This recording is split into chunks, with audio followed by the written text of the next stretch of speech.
Teman-teman yang dirahmati Allah Subhanahu wa taala, di ayat kedua surat Al-Ankabut Allah menyampaikan sebuah sindiran. Allah nyindir dengan bahasa, emangnya manusia pikir Allah akan biarin aja mereka mengatakan kami telah beriman, sementara mereka tidak diuji. Ini Allah lagi menyindir orang-orang yang selama ini berputus asa setelah beriman, berputus asa setelah berhijrah, berputus asa dan mengeluh setelah bertaubat. Allah lagi nyindir mereka nih. Seolah-olah Allah bilang, kenapa setelah kalian beriman malah kalian masih berkeluh kesah? Kenapa kalian setelah bertaubat malah menjadi ragu kepada Allah? Kenapa kalian setelah berhijrah malah jadi labil? Bukankah harusnya setelah kalian menyatakan kami taubat, kami hijrah, kami beriman, harusnya iman kalian makin mantap? Dan bukti bahwa iman kalian mantap apa? Bahwa ketika kalian diuji, kalian sama sekali tidak goyah. Jadi Allah Subhanahu wa taala seolah-olah mengatakan bahwa ujian adalah tabiat iman. Bahwa ujian adalah tabiat iman. Bisa diuji dengan ujian yang kita tidak suka, bisa juga diuji sebaliknya dengan ujian yang kita suka. Bisa diuji dengan ujian yang sifatnya fisik, bisa diuji dengan ujian yang sifatnya harta, bisa juga diuji yang lebih berat lagi dengan ujian yang sifatnya perasaan. Yang jelas, semuanya diuji. Bisa diuji dengan ujian musibah, bisa juga diuji dengan godaan-godaan dari syaitan yang melalui hawa nafsu kita. Bisa diuji dengan kemarahan, dipancing oleh orang lain untuk marah, dipancing di sosmed untuk ngebalas komen-komen mereka, dipancing untuk berdebat, dipancing untuk akhirnya kita saling menjudge, saling menjatuhkan, saling menjelekkan. Ini semuanya bentuknya ujian. Makanya Allah Subhanahu wa taala mengatakan di pembukaan surat Al-Ankabut, kalau ujian itu adalah tabiat iman. Ujian dan keimanan itu nggak bisa dipisahkan. Apa hubungan antara iman dengan sabar? Sehingga Allah Subhanahu wa taala menilai keimanan seseorang itu dengan cara mengujinya. Apa hubungan antara iman dengan sabar? Ternyata ciri yang paling jelas orang yang imannya baik adalah sabarnya. Makin baik imannya, harusnya makin kuat kesabarannya. Jadi orang yang paling beriman itu tidak dilihat dari wawasan agamanya. Itu lebih kepada orang yang berwawasan luas, yang ilmunya banyak. Tapi belum tentu orang yang wawasannya luas adalah orang yang paling baik imannya, belum tentu. Bukankah iblis itu wawasannya luas? Dia mengerti banyak hal yang bahkan kita nggak ngerti. Iblis ngerti tentang dunia di langit. Iblis mengerti tentang alam yang ada di surga, alam yang ada di akhirat. Iblis tahu, bahkan udah masuk surga. Jadi ilmu iblis lebih banyak daripada kita sekarang. Tapi kenapa iblis malah tidak sebanding antara ilmunya, wawasannya dengan ketakwaan dan kesolehannya?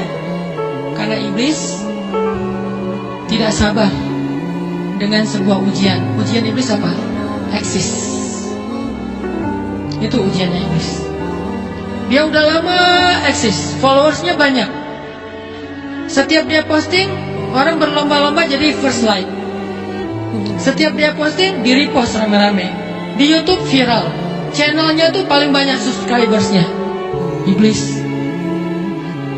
Coba cari nanti di YouTube iblis, ada nggak channel? Itu udah viral banget loh, eksis banget. Tiba-tiba datang pendatang baru, muncul pendatang baru. Pendatang baru ini tiba-tiba melejit, followersnya langsung nambah, kejar-kejaran, akhirnya disalib. Pas lagi kayak gitu, dia nggak kuat dengan ujian nama besar, ujian eksistensi, ujian popularitas, ujian siapa yang lebih dihargai, ujian-ujian kayak gitu. Sama kayak kita kadang-kadang ngerasa udah banyak jasa dalam sebuah organisasi, udah banyak jasa dalam sebuah komunitas, udah banyak jasa dalam sebuah lingkungan, masjid, sekolah, organisasi, teman-teman. Kita yang paling sering berkorban. Tapi ternyata yang eksis, yang masuk media, yang masuk TV justru orang lain. Itu kan ujian ya.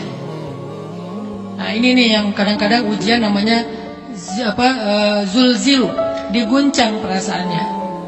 Bukan diuji dengan fisik. Kadang-kadang ujian sakit, capek, lelah buat kita bisa kita lalui itu.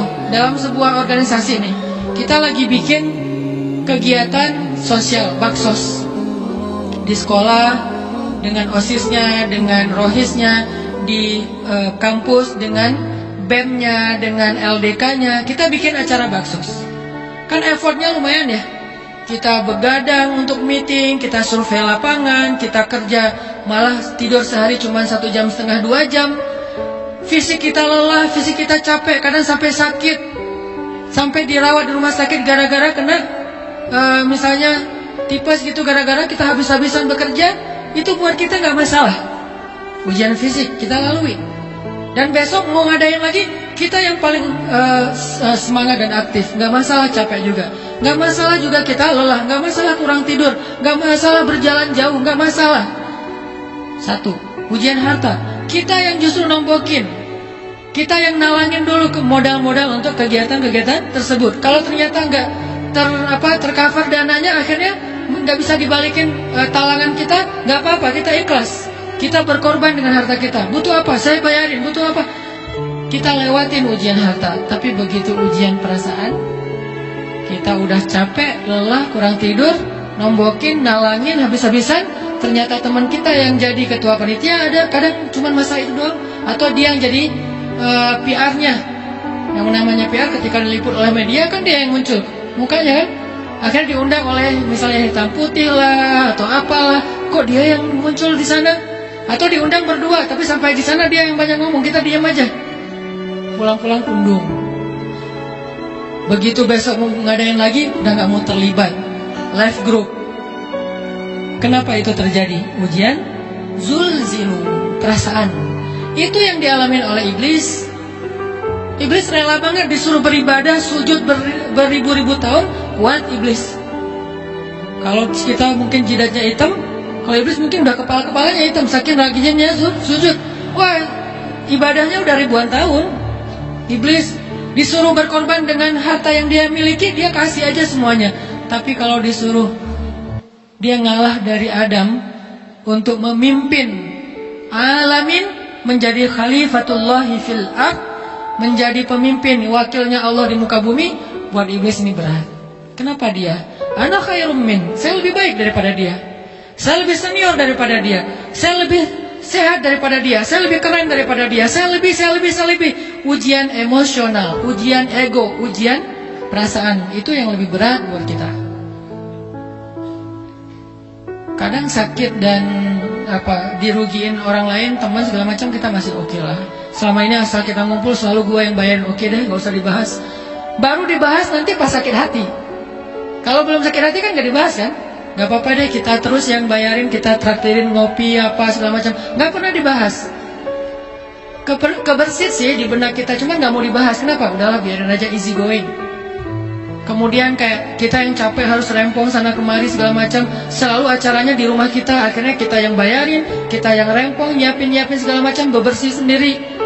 Tapi begitu ada yang nyakitin perasaan kita sedikit aja, semua itu balik lagi. Dari dulu ya. Nah, keluar kan? Kenapa? Dipancing oleh ujian perasaan. Jadi ternyata yang paling berat itu adalah zulzilu, diguncang perasaannya.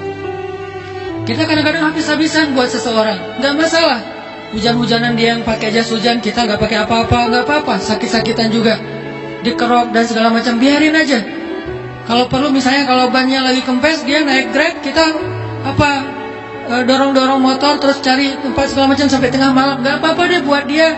Apa sih yang nggak buat kamu? Begitu dia selingkuh, keluar semuanya.